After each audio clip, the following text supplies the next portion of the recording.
Welcome back, everyone. We're going to have a brand new video review today, and I thought why not go ahead and do an actual video review of the brand new Friday the 13th soundtrack box set that was just released by La La Land Records this past Friday the 13th. Originally I was going to do a written review of this set, but I thought, why not do something on video since I hadn't created anything for the website in a while. So what we'll do is just go through a few things, the case itself, the packaging, the booklet, the discs, and just the overall music. One thing I just wanted to let you guys know about was I just looked on eBay a few hours ago and realized that there were a lot of these box sets that went up on eBay shortly thereafter, or shortly after the signing at Dark Delicacies in LA on this past Saturday, where Harry Manfredini was there and a few other cast members and whatnot.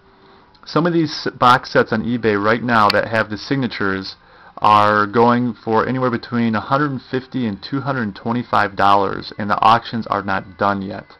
So these things are these sets are selling for a high amount of money. I also saw some of the box sets being sold on auction, not buy it now, but on auction. They were getting up to about 125, 150 without signatures on them. So these are in pretty high demand. I would probably err on the side of caution.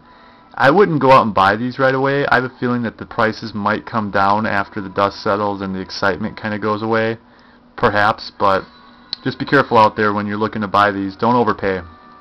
I mean, don't get me wrong, it's an awesome set, but either, you'll be able to get them a little cheaper down the line, or maybe La La Land Records will actually think about doing a re-release. So, at any rate, most of you guys have seen the outer box set. I had this on the website when we first found out about the cover art, so that's really nothing new. The only thing that you guys haven't seen is just on the side part here.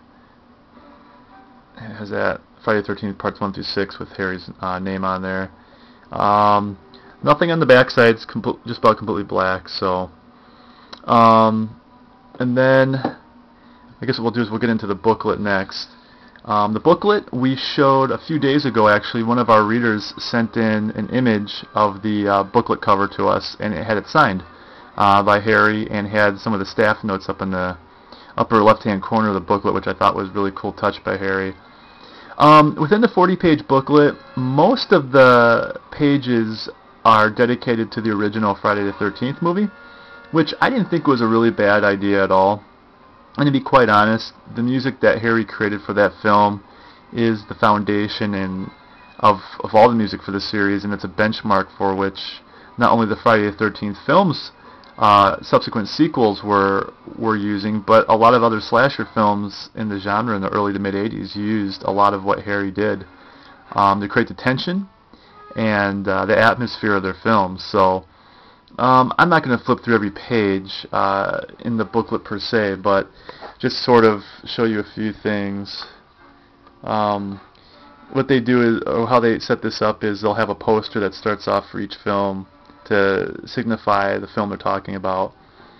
But it just, like I said, most of it's dedicated to the original film, which I think is warranted. And it just goes through the history, how the film came to be. A lot of this, has been talked about over the last decade or so. How Halloween influenced the film, how Sean got the movies together, or the movie together, and then a lot of it's just about Harry creating the sounds that he had using the new digital technologies that were coming out at the time. And so it just goes through a lot of the history of like I said, the original film and how Harry prepared the music for that. Then you'll see that we came up to the next part 2, and reading through there, a lot of this information may be known by fans already. But one of the more interesting tidbits really came in the section for part 3, where Harry talks about really how he had no involvement in that film whatsoever. He was out and like I said, there might be a good amount of you guys out there who already know the story, but Harry was busy working on another project when Part 3 came around, so they just used music that he had created from the first two movies, and then he had somebody that he knew come in and kind of edit the music together for him to match all the scenes that are in Part 3. And then also somebody completely new who was not a part of the franchise at all came in and created the music for the 3D disco entrance to Part 3. So, but yeah, I mean, that's pretty much it. And then, like I said, it just goes through how he created, brand new original music for Part 5 and for Part 6. And Part 6 actually, he stated that had the largest orchestra out of all the 6 movies, and so he was able to do a lot more with that music, and which is probably why some people may have thought that it sounds so much more diverse than the other films. So, but that's basically the booklet and what it goes over. I mean, like I said, I could go into much bigger detail with that, but I thought that that's a pretty good breakdown. The way that they took care of these, or how they packaged the discs, is they didn't put them in 6 separate jewel cases. They put them in these combo jewel cases. So, for instance, they have, this is Part 4, 5, and 6 that they put them in, and they're combo jewel cases because when you open them up here, I already have the disc for Part 4 in the computer right now, which you guys may or may not be hearing in the background. But so they have the Part 4 discs, the Part 5 is right here, and probably should have done these in better order, but basically you just have the 3 discs contained within that combo area. One of the really weird things about the packaging, and I don't know if this was done purposely or not purposely or whatever, but they used the cover art from the 2009 Deluxe Edition DVDs for some of the artwork for the jewel cases. Obviously this is what they used for the 2009 Final Chapter DVD case, and then they used it for the they also used that cover art for the CD label. I can't show that to you right now, but and then if you notice, obviously this is from the 2009 Deluxe Edition for Part 5. Here's a disc for that one. But then, for instance, the disc label for Part 6 is from the original poster art. But however, if you look in the back, then they use the DVD cover art from the 2009 Deluxe Edition. So, who knows if anybody really cares about that or not. Some people probably do, but I just thought it was kind of interesting that they would do that. For the jewel case for for the 1980 film through Part 3, they use all the original cover art from the original releases, so that all stayed intact. As for the music itself that is contained within the discs, my personal opinion is that everything sounds great. I believe that La La Land Records themselves actually mentioned on their Facebook page that they felt that the Part 5 score was lacking a little bit in sound. They thought it sounded a little muffled. I guess I can kind of see where they're coming from with that when you compare it to the soundtracks for the first couple of movies, just because it seems like there was so much, there's such a better job done on the 2009 Deluxe Edition DVDs and Blu-rays with the sound mixes, separating out the kick, ma ma ma sound, really having that reverberate around the different channels. But if you don't really compare it to the other music, I still think that the Part 5 soundtrack sounds spectacular. I think it's done very well. I think it's a real pleasure and a real treat to finally get, especially the Part 4 and Part 5 music all together on a disc to listen to, because it really hasn't been available at all ever. The only thing I have that kind of bothered me with the set as a whole.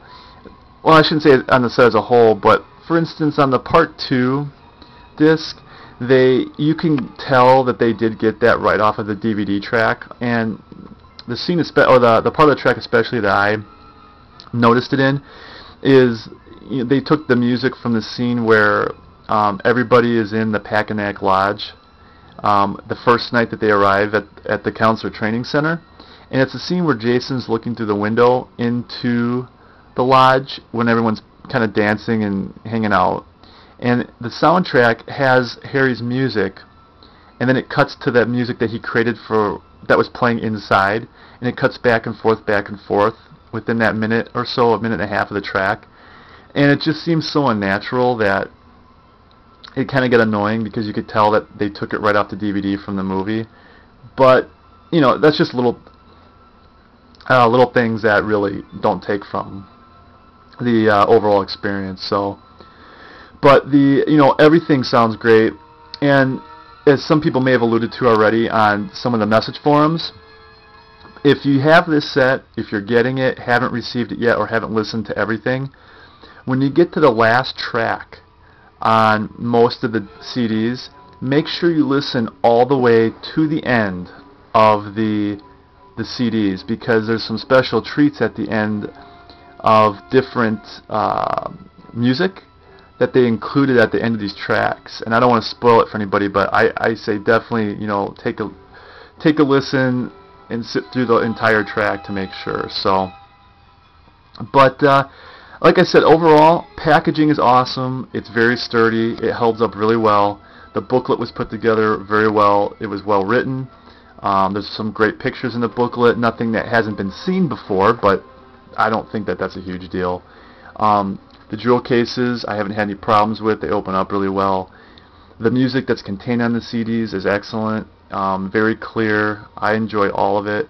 I especially enjoyed the Part 4 and Part 5 music, just because, my opinion, I love the music from those two movies. One other thing too, if people don't know or aren't aware of this at this point, is the only soundtrack, or the only movie soundtrack that is included in this box set that was pulled from the original masters was Jason Lives. Harry Manfredini apparently still had the masters for Part 6 for Jason Lives, so all the music that's on that CD is pulled from the original masters, and it sounds excellent. So that's my review of the brand new soundtrack for Friday the 13th Part 1 through 6, music by Harry Manfredini. I definitely encourage anybody who has a chance to purchase this to do so, but keep an eye on the prices. They're kind of ridiculous right now. I would wait, but if you really want it and you have the money, hey, I'm not going to tell anybody what to do. It's their money, but don't get gouged, and have a little patience. So that's it, and be looking for some new videos to hit the website in the next coming months. Friday the 13th franchise.com is growing. It is getting bigger. I appreciate all the readers out there, all the visitors. You guys are awesome. Big things coming, guys. We got a really big project in the works with a couple different people. I think everyone's going to love it. I think everyone in the Friday the 13th community is going to like it. And more info on that in the future. Alright guys, take it easy. Bye.